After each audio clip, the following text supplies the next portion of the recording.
karya pembaharuan Gus Dur di dalam Nahdlatul Ulama ini adalah bagaimana Gus Dur mentransformasikan pola pikir dari orang-orang NU hampir secara keseluruhan. Saya sendiri ini adalah dari generasi yang merasakan betul bagaimana pola pikir saya berubah karena mengenal Gus Dur. Saya melihat tawaran Gus Dur tentang masa depan Nahdlatul Ulama khususnya dan masa depan Islam lebih masuk akal daripada tawaran-tawaran lain yang cenderung radikal, fundamentalis, dan ekstrim. Tidak ada cara yang lebih baik untuk menolong nasib Islam ini selain dengan cara menolong kemanusiaan seluruhnya.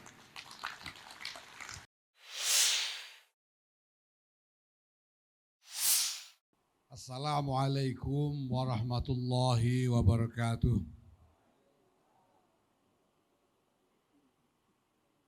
Alhamdulillah wa syukurillah wassalatu wassalamu ala rasulillah Sayyidina Maulana Muhammad ibn Abdullah wa ala alihi wa sahbihi wa mawalah. Amma ba'd. Sadatil afadil, para kiai, para nyai, fil muqaddimah yang mulia, Ibu Nyai Sinta Nuriyah Abdurrahman Wahid, beserta seluruh keluarga Gus Dur yang kita cintai, yang mulia para mustasyar, pengurus besar Nahdlatul Ulama, hadir beberapa orang mustasyar di sini. Kiai Haji Ahmad Mustafa Bishri, Kiai Zawawi Imron, Kiai Husain Muhammad, yang saya hormati Khatib Am, pengurus besar Nahdlatul Ulama, Kiai Ahmad Said Asrori, Rois Syuriah, pengurus besar Nahdlatul Ulama, Kiai Nazaruddin Umar,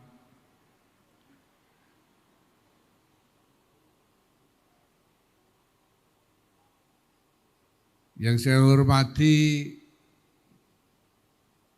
Sekretaris Jenderal Pengurus Besar Nahdlatul Ulama,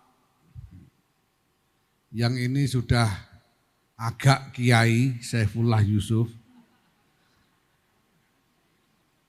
Bendahara Pengurus Besar Nahdlatul Ulama,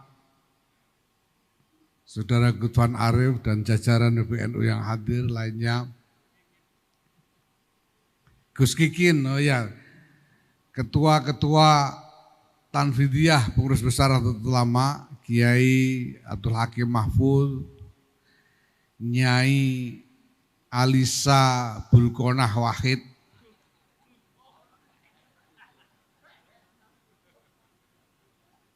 dan lain-lain, para jajaran pengurus yang hadir yang lainnya, Ibu Zanuba Arifah Hafsah,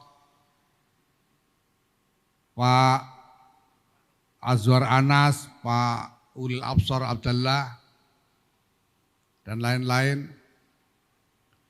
Hadirin sekalian, para santri, para murid, para pengikut, dan pencinta Gus Dur, baik yang kafir maupun non-kafir, yang saya hormati.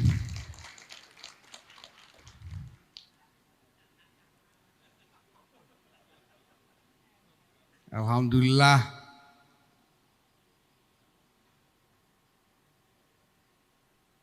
memang seperti yang tadi digambarkan oleh Mbak Alisa, Gus Dur itu tokoh yang luar biasa kompleks,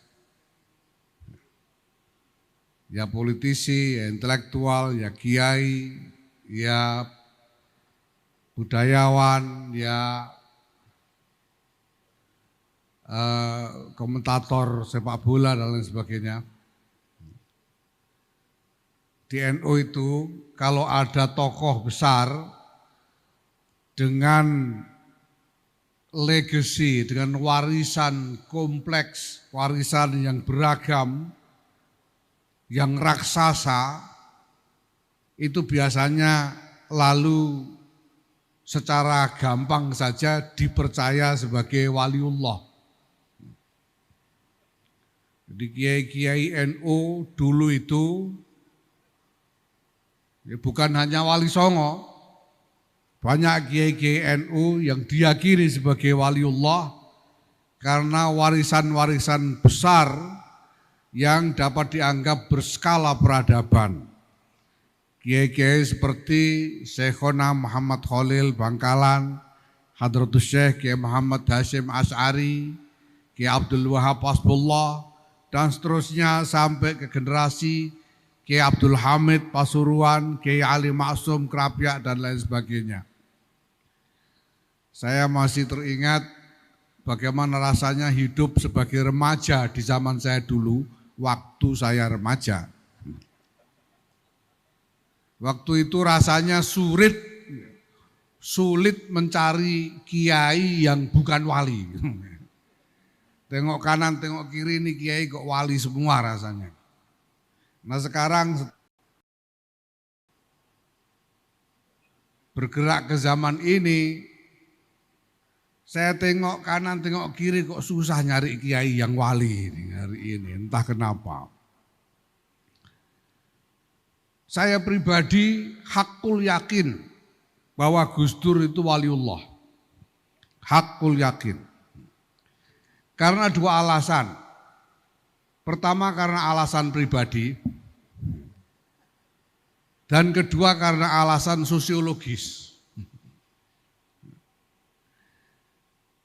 Tahun 2000 ini gedung rumah keluarga ini belum direnovasi, masih yang lama. Kita tahu Gus Dur keluar dari istana langsung menuju ke Amerika Serikat untuk berobat di rumah sakit John Hopkins di Boston selama beberapa waktu. Kemudian beliau kembali ke Indonesia pagi-pagi sekali. Beliau tiba di Jakarta dan saya lalu menyambut beliau di rumah beliau sini.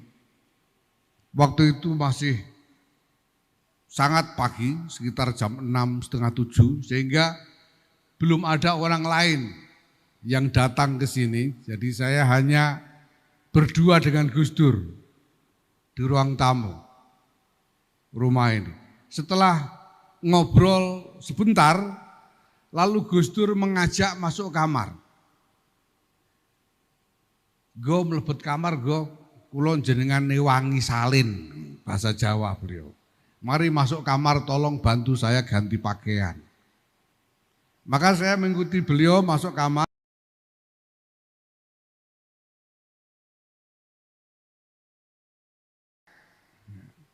Di tengah-tengah berganti pakaian itu, saya sendiri sudah lupa apa konteksnya waktu itu. Yang saya ingat betul, saya nyeletuk kepada Gus Dur. Pak Dur, mbok menawi bakdo menika panjenengan dados wali nomor sedoso Pak Dur. Waktu itu, Pak Dur mungkin sesudah ini panjenengan menjadi wali nomor 10. Gus Dur tanya kok bisa, kok sakit? Lah niku tiang-tiang ziarah Wali Songo niku mesti mangke sami kepengin mampir sowan panjenengan. Terus panjenengan dados wali nomor sedoso. Orang-orang yang jamaah ziarah Wali Songo itu tentunya ingin mampir untuk sowan panjenengan sehingga panjenengan menjadi wali nomor 10. Nah, Gus Dur ketawa lalu bilang, "Ya, nggih menawi," kata Gus Dur. Iya mungkin. Ini kemudian, tidak lama kemudian saya ceritakan kepada paman saya, Kiai Mustafa Bisri. Beliau langsung mengatakan, kalau begitu aku nomor 11, katanya Kiai Mustafa. Karena Biasanya habis sowan Gus Dur tuh orang kesini. Itu tahun 2000. Tahun 2000. Sebelum ada orang berpikir tentang Gus Dur sebagai wali nomor 10. Nah sekarang ini ternyata menjadi kenyataan. Sekarang ini Gus Dur sungguh-sungguh masuk dalam rangkaian resmi biro-biro travel ziarah Wali Songo untuk mampir ke Tebu Ireng ziarah kepada wali ke-10 yaitu Sunan Abdurrahman Wahid. Maka saya pikir loh, ini pembicaraan tahun 2000 belakangan menjadi kenyataan. Maka saya hakul yakin Gus Dur ini wali. Sebab kalau sampai Gus Dur bukan wali, masa saya yang wali kan ya tidak mungkin gitu. Maka saya yakin ini alasan pribadi saya.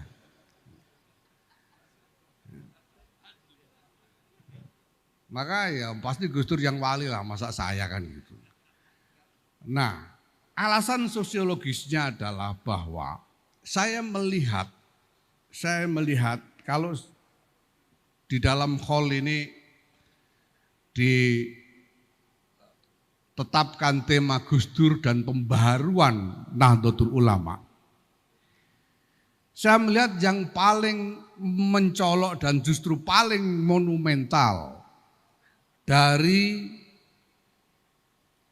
karya pembaharuan Gus Dur di dalam Nahdlatul Ulama ini adalah bagaimana Gus Dur mentransformasikan pola pikir dari orang-orang NU hampir secara keseluruhan. Saya sendiri ini adalah dari generasi yang merasakan betul bagaimana pola pikir saya berubah karena mengenal Gus Dur. Saya ini kalau tidak kenal Gus Dur dan waktu itu sudah ada FPI, saya kira saya akan daftar FPI waktu itu. Kayaknya. Saya berubah karena mengenal Gus Dur. Dan saya lihat teman-teman saya ini semua dari generasi saya ini, semuanya saya lihat adalah orang-orang yang dirubah pola berpikirnya oleh Gus Dur. Ini Saifullah Yusuf ini radikal dulu ini. Untung waktu itu Orde Baru, jadi susah nyari bom.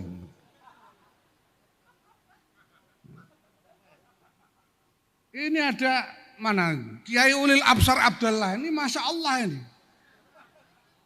Ini putranya Kiai Abdullah Rifai dari kampung Cebolek. Itu bukan cuma desa itu, duesit sudah. Wol. Sangat terlalu jauh dari peradaban lah. Cebolek itu. Dan ayah beliau ini, Kiai Abdullah Rifai ini Masya Allah. Ini kiai paling fundamentalis dan paling kaku. Seandainya beliau masih ada, imam besarnya harusnya Kiai Abdullah Rifai.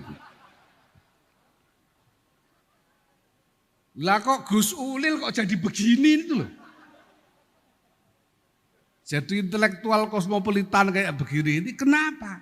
Karena ketemu dengan Gus Dur. Dirubah oleh Gus Dur. Bisa Anda saksikan ini dari generasi ini bagaimana pola pikir ini berubah. Dan Mang Gus Dur ini terasa sekali beliau berkutat dengan sangat keras untuk membongkar berbagai macam mindset lama dan model-model institusional maupun aktivisme yang lama yang beliau yakin tidak akan membawa atau mendorong Nahdlatul Ulama kepada perkembangan yang lebih konstruktif di masa depan. Saya sendiri, saya berubah dan menjadi percaya kepada Gus Dur karena secara rasional dan objektif saya melihat tawaran Gus Dur tentang masa depan Nahdlatul Ulama khususnya dan masa depan Islam lebih masuk akal daripada tawaran-tawaran lain yang cenderung radikal, fundamentalis, dan ekstrim. Terlalu panjang untuk menggambarkan bagaimana sebetulnya wawasan yang ditawarkan oleh Gus Dur ini. Tapi secara singkat bisa saya katakan, bisa saya buat kesimpulan yang ya walaupun tidak 100% pas, kira-kira ya paling enggak 90-95% memadai. Yaitu bahwa dalam wawasan Gus Dur,